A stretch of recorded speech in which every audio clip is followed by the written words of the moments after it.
Hey, what's going on, YouTube? This your boy King Gabe coming at you here. Been a while here, but here we are. Comic book update time here with Star Trek, and you're probably wondering, wait a minute, why isn't this now called Star Striker 2000 anymore? Instead, it's being retitled "Rise and the Rise of Heroes." Well, that's what I kind of thought this over with the title. I think Star Striker and the Rise of Heroes sounds a lot better than 2000. 2000 is not a bad thing, but I think just in the Rise of Heroes would actually be more efficient because then, with the whole thing that you have different heroes that are going to be popping up here and there in the series, sort of like in DC, the DC animated universe when you have Batman animated series, Batman and Robin, and no, not Joel Schumacher's movie, and in the Superman animated series, and you had all these different heroes like Green Lantern and Flash and all them being introduced, Aquaman. So yeah, technically I would say, yeah, in the Rise of Heroes, because then you're implying, yeah, now it kind of makes sense with all these other heroes in.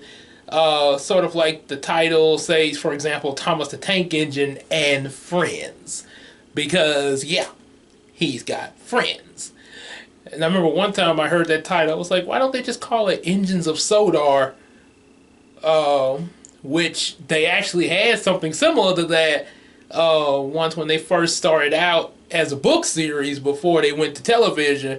From Reverend Audrey's book series to Britt Alcoff bringing it to TV. It was called the Railway series in the books. So, but Britt Alcoff retitled it to Thomas the Tank Engine and Friends, and they actually explained why that actually went better. Because yeah, it was actually more appealing as far as people actually wanting to pick it up and see what this was all about. So, yeah, yeah, I kind of can see. So that's, I guess, pretty much similar with this one. Today we're talking about issue 5's rough draft, and oh boy, we are going into some things here with this rough draft here. and already kind of got in mind what issue 6 is gonna be. Might give you a little bit of that at the end, but remember, it won't be confirmed until I actually have it written in here, just like I have issue 5. So just letting you know, if what I write down be different from what I tell you here, don't get mad. and if you do, I already told you not to. But anyway, as usual, make sure if you definitely like this video, you give it a like, subscribe, get some of these comic books. Get these comic books. And also support us on Patreon. Say a dollar or more a month. The support will be definitely appreciated toward what we do here. Comics, toys, and all that there. Yep. You know the drill. And just a heads up, which y'all probably have seen the video already. That's already went up. A few trailers have come up. The Taikari and Evilla trailers. That's kind of pointing to something that I have in mind when I go back to Yumiko, starting with issues. Well, not even 11, a little bit further into the second arc, I call it there, because issues 11 kind of start off something about Brownie's backstory. Well, possibly will, but like I say, might possibly go into what those trailers are talking about. But yeah, there is definitely what's to come in the second arc. So yeah, those are a couple of things that are to come. Takari, also the trailer of my birthday. Yay! Birthday on March 31st. This video should be up before then. March be 34, and that's gonna be and if you've seen that happy birthday trailer, you'll definitely know what Royal Talk is coming up. That me and Christina are gonna be doing a Spider-Man movie, live action one, of course. So definitely be looking forward to that.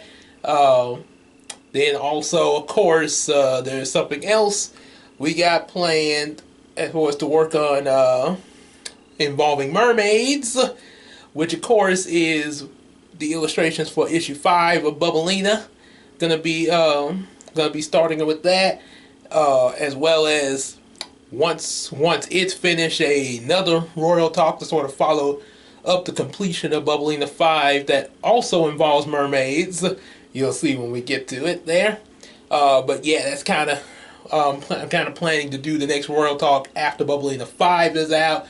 You'll still get other videos, like, you know, toy reviews, for example, and probably a few things here and there, like especially going to church and stuff like that. Basically stuff like that for the next month. But yeah, most of the work will definitely be into trying to get Bubblina so it can be out there by May, hopefully Mother's Day. But yeah, definitely within the month of May. So without further ado and all that said, let's dive into Star Trek issue 5. That way I can go and explain this to you guys. And I got another video that'll be coming up on another subject matter to do as well. And possibly I may, don't hold me to this, I might possibly, I put it this way, if you see, if there is a video up, well, I ain't gonna say it here. Okay, if you see it, you'll know it. You'll know it. Yeah. Anywho, like the genie, like Robin Williams' genie. Pow! I can't help it. I work for Single Psychopath now. What are you gonna do? So anyway, so issue 5 of Star Striker, and now retitled "And the Rise of Heroes." We have an unexpected rescue. That's the title for issue 5. So it picks up at the amusement park, where AJ, of course, is doing his villain thing. Talking to Star Striker. He has him captured, along with, of course, the kids that were at the news station: Angela, Andrew, and Bruno. And also, let's see. I think let me check issue 4 real quick. I just want to double check. Let's see. I captured. Okay, I don't think he took Tyrone. Okay, so he did. So actually, he just gassed the whole news station and only took Bruno, Angela, and Andrew, not Tyrone, because Tyrone's like a teenager. So he only went after the kids, which were the other 3, and had Samuel to bring Star Striker to him, not knowing, of course, that he is Star Striker. So, anyway, I keep clicking on 6. Okay. So he has all of them captured. Tells Star Striker, hey, if you try to escape, I'm gonna blow them up. So now he makes an AJ makes an announcement to everybody in Shreveport that he's captured Star Striker. He's like, "Attention, citizens of Shreveport, Louisiana! I, AJ, the Master Shop, have captured your little superhero, Star Striker the Shreveport Defender, and 3 other children. I really don't know their names, but I don't really care." Definitely got that Jim Carrey Eggman in him. So, however, I know they probably have some worried parents and families. So if you want them back, you will have to bring $100 million to me at midnight. I'll be waiting at the condemned amusement park at the edge of the Shreveport near the Boulder City Bridge. Do as I say, and like Cinderella, you'll live happily ever after. But if you don't show up, or if you bring police, the children and your superhero will end up like Sleeping Beauty and never wake up. I have spoken. Yeah, you pretty much can get the translation of end up like Sleeping Beauty. Yeah, we know that. We know what happened in that story. Let's just say probably the result if the prince never showed up. Dark. Or another example I was going to go with, but I didn't think a lot of people would really get this. I mean, some probably would, but didn't think a lot of the kid readers would get this, because I mean, this was a reference to something way back before my time even. The only reason I even know about it because I just kind of heard say of it recently from a source. The Christian Hans Little Mermaid, at the end of that, you know, she turned into sea foam at the end of the story. Yeah, I prefer the Disney version. Yeah, I know it does say that she died and went to heaven because she had a soul and everything. Which, okay, nothing wrong with that part. And I'm not, and ooh, Gabe don't like death in the story.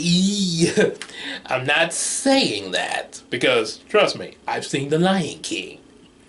Mufasa died, and that actually, and his death was tragic, and that was how and Simba rose to face the one who did it, which was Scar. Now, the thing that I did not like with the Little Mermaid's death, well, actually, more so than just the death, was an overall story. To be honest, that whole thing of because just real briefly, she was with the prince longer, and all of a sudden he spent like a month with the prince. Then all of a sudden he go for a woman, don't even know this girl. Oh, that's the girl I saw, which really she wasn't the one that rescued him. She's the one that rescued me. Okay, I'll marry her. Really? You spent a month with this girl and you just go with this one you just see. Really? Mm-mm-mm. And then on top of that, the lore of the mermaid lore, talking about they don't have no souls. Like, what? They're magical beings that are part human. Why would they not have souls? Anyway, had to express that. So anyway, so it turns out, Star asked him like, "So you're really just doing this all for money?" And it's like, "Well, that's what everybody's gonna think." But I'm actually waiting, like, but while I'm waiting for midnight, these machines will be draining your powers. Even if I don't get the money, I'll have something better and you won't. Start draining the powers. So, yeah, he's going to be draining Star Striker's powers away from him to have him for himself. And, well, I'll keep going, but there is something that the mention of this is going to lead to later in the series that involves Star Striker. So, yeah, it's definitely a slight bit of an Easter egg here. So, just then, the unexpected rescue, as the title states, comes from Brian coming in a stealth biotech suit that's all black, and he disables the security system, freeing Star Striker, disabling the machines, and also restores Star Striker's power, and allows Star to and of course this when the systems reactivate, the alarm sounds, intruder alert, intruder alert. So and there's a joke here, another joke, just like with the rampage joke in the last rough draft. He said, "Looks like AJ and his crab cake stooges will be here any minute." Because he said AJ, so Star calls him Ajax. that was that joke actually comes from a movie that's not so kid friendly, and no, Star did not watch Deadpool because Deadpool didn't come out in the 90s, and even if it did, he's not the age to watch Deadpool.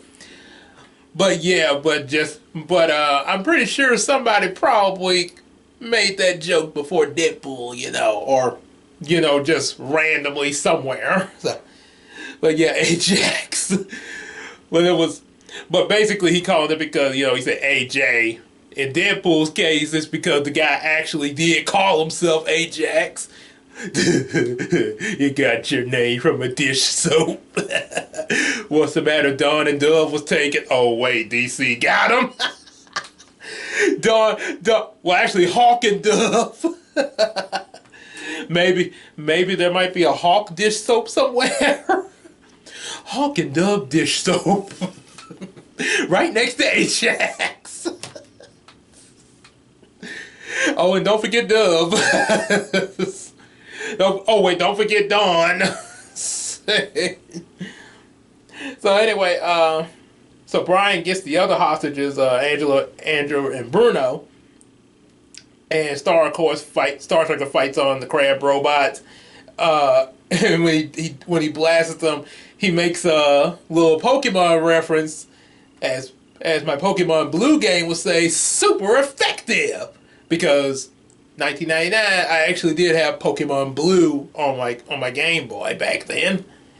And then of course AJ shows up, and the two of them. Oh yeah, AJ makes a little joke here.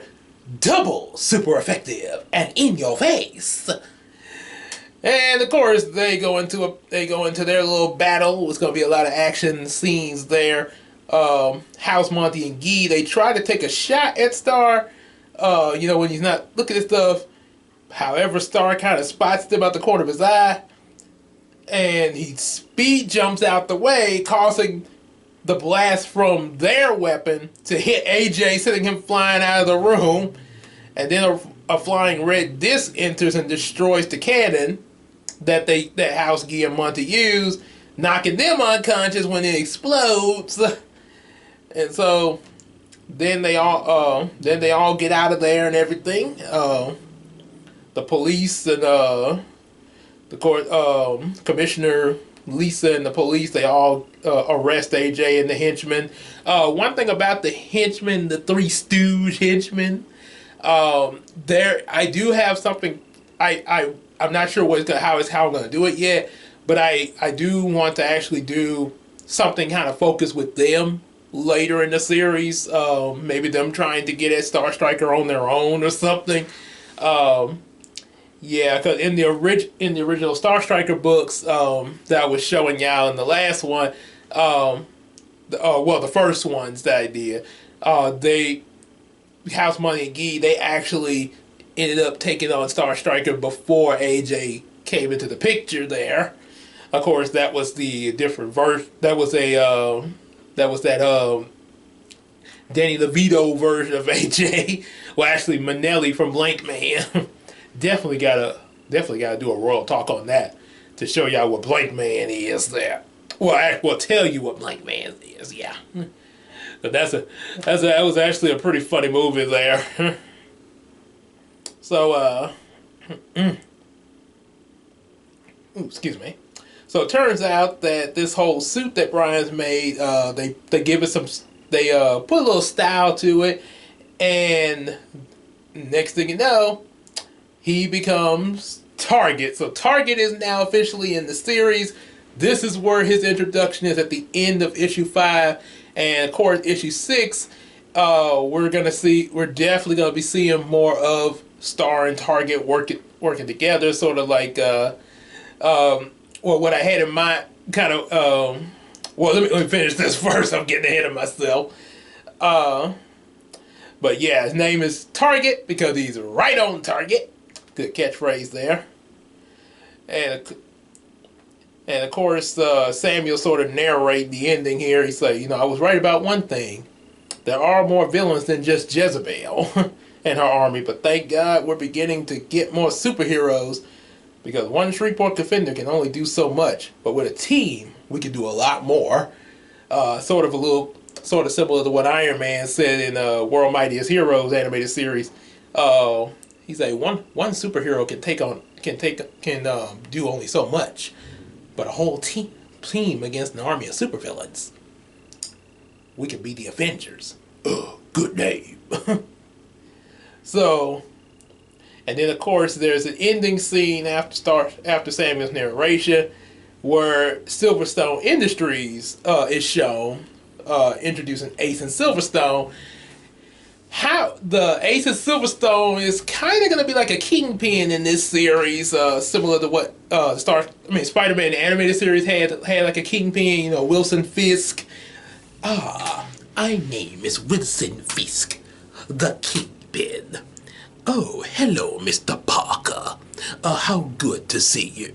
It's so good to have you working for my company. So, yeah, something like that. Now, for those of you who know the Spider-Man animated series, imagine someone built like that Kingpin, that body structure, but imagine instead of him being white, he's black, like Michael Clark Duncan, who played the Kingpin in the Daredevil movie, but with that body size and had that smoothness like Michael Clark Duncan. And that could still work because, you know, one thing Kingpin say, he's not just fat, he's also muscle, which is why he could lift a giant robot. So, yeah, gonna have a kind of a combination with Michael Clark Duncan voice here. For God rest his soul, by the way. But I really liked how he. I don't think Daredevil probably didn't make as much at the box office with the live action movie, but I did. But seeing it myself, the Kingpin in there, that wasn't too. You know, it was pretty good. It was, Michael Clark Duncan did a pretty good job. I could definitely tell, like Arnold Schwarzenegger and Batman and Robin. Only obviously Daredevil was at least better than that. But Arnold Schwarzenegger, the Michael Clark Duncan was having a lot of fun with his role. I mean, yeah, him and also that guy that played Bullseye. Bullseye. So the last thing that the thing you hear Asen say in the last scene here. First, there's the missing children with no information or ransom from the kidnappers. Now this Star Striker is beginning to become a major nuisance and disturbance to my operations. I must get to the bottom of this before it spirals out of control. Starting with eliminating this little hero brat. And there you have it. Issue 5 of Star Striker.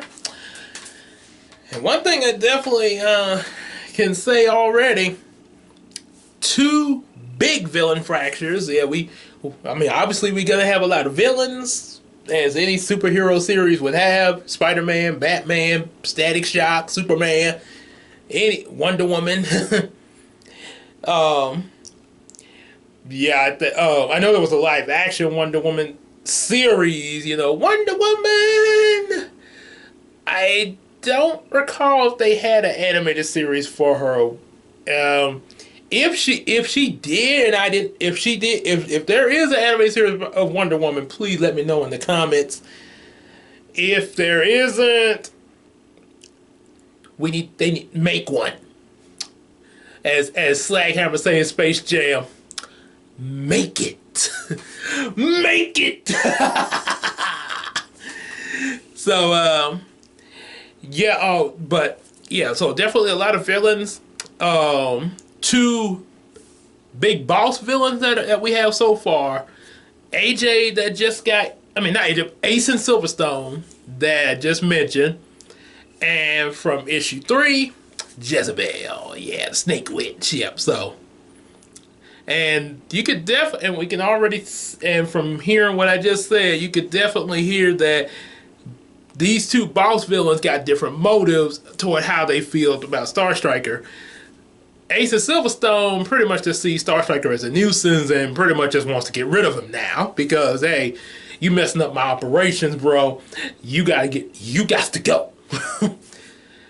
Jezebel sees him as more, okay, this kid's got some special powers. I have powers. Come on, kid. Join with me. Why we gotta fight each other? We could rule the multiverse over all these normal people. We could, like Loki and Avengers. Is this not your Is this not your true state? Because in the end, you were made to be ruled. And then, of course, the guy stood up. Not by men like you. There are no men like me. There are always men like you. Look to your elders, people. Learn from him. And old Cap. Last time I was in Germany and a man stood up above the crowd, got in a fight. The soldier. Yeah, so yeah. Yes, I said Jezebel pretty much playing some Loki cards. Say, yeah. Pretty much pretty iconic. The villain takes on her name after, of course, the evil queen of Israel from years ago, from thousands of years ago. And if there's a Jezebel, there's gonna be somebody calling themselves Ahab out there. And he will come late in the series. We don't know when yet, but he will show up. Yep, because where there's a Jezebel, there's an Ahab. Yep. Yeah, so that's and also a little bit about what I got in mind for issue 6. I'm thinking of a villain called Ice Squid. This was an idea I actually had when I wrote Star Trek back in 2004, but I didn't really do much with him. He was in, because this was back when I had intended for Star Trek to be part of the Marvel Universe. So this was a story I wrote where Star Trek crossed over with Spider-Man, and some of Star Trek's villains had teamed up with Doc Ock, and and then there was this new villain that just that they busted out of jail called Ice Squid that just like, hey, I'm here.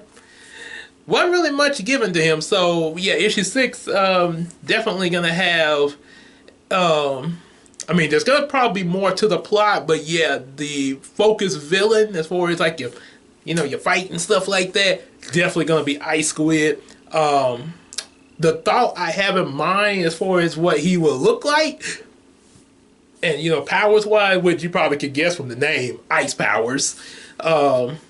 He's gonna imagine Arnold Schwarzenegger in a Robo Squid suit, shooting ice beams. Giant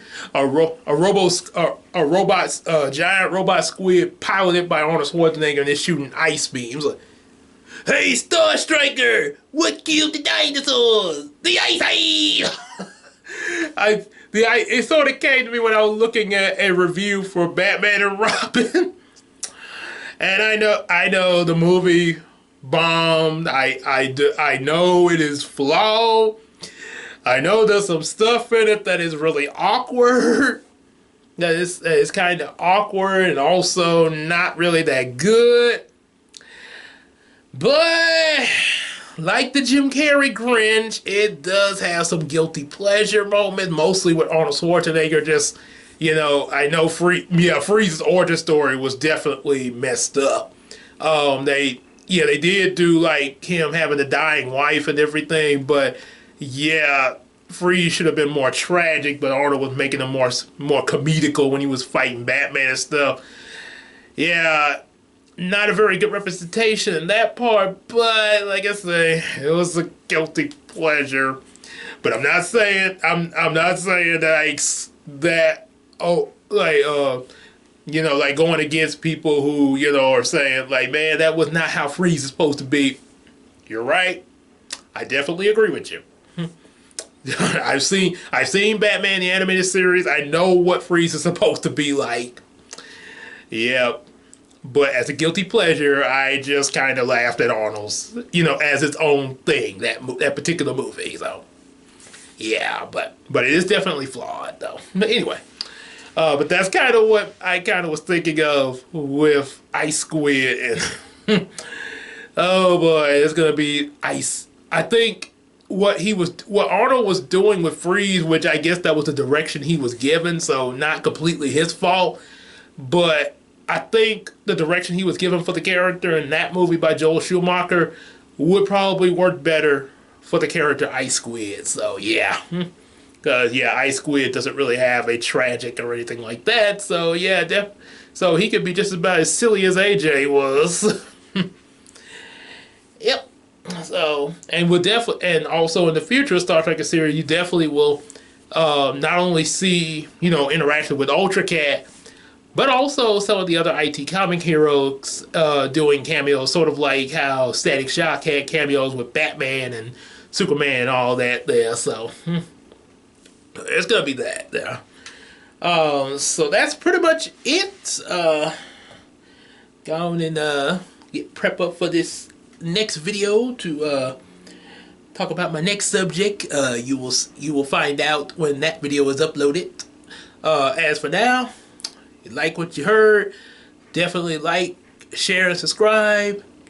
Buy some comic books like I just showed you in the opening. And definitely support us on Patreon, even if it's just $1. Say $1 or more a month. Definitely hop on over there and show your support. So to definitely fund your boy there. So until then, we'll see you later. Take care.